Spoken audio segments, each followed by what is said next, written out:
Hi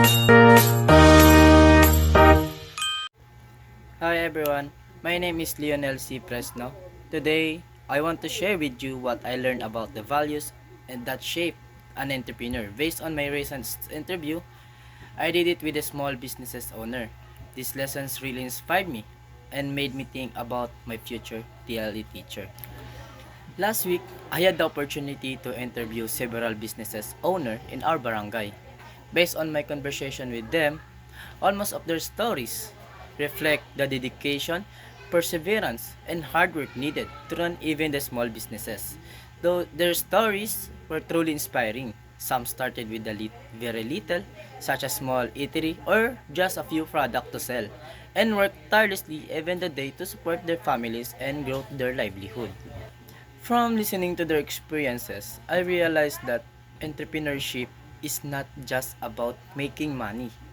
It's about commitment, patience, and resiliency. Many of them face challenges such as limited capital, intense competition, and unexpected problems. Yet, they never gave up. They continue to work diligently, learn from their mistake, and adapted to their situation. Because of this, my perspective on entrepreneurship changed. I no longer see just a business, but as a process of growth and self-trust. Aside from learning from small businesses owner, I also gain insight from social media, particularly from content creators and mentors like MJ Lopez and Josh Moica, who share advice for aspiring entrepreneur.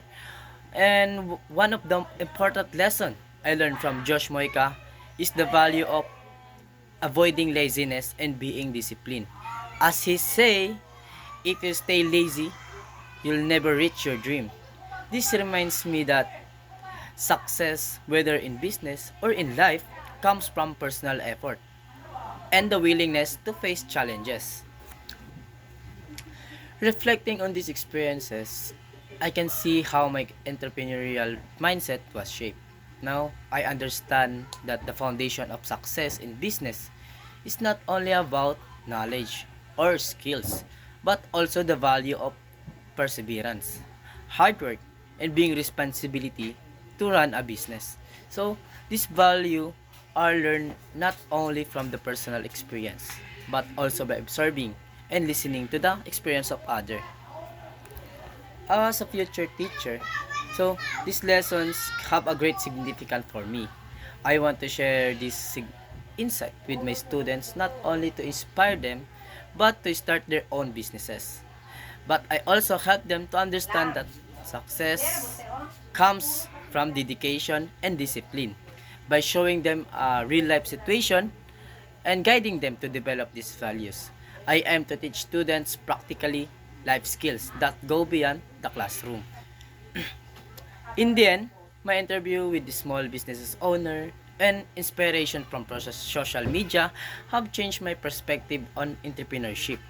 Now, I understand that success is the result of hard work, perseverance, and wise decision making.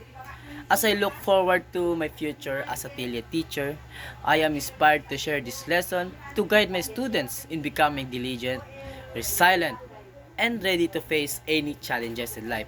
So, that's all for today.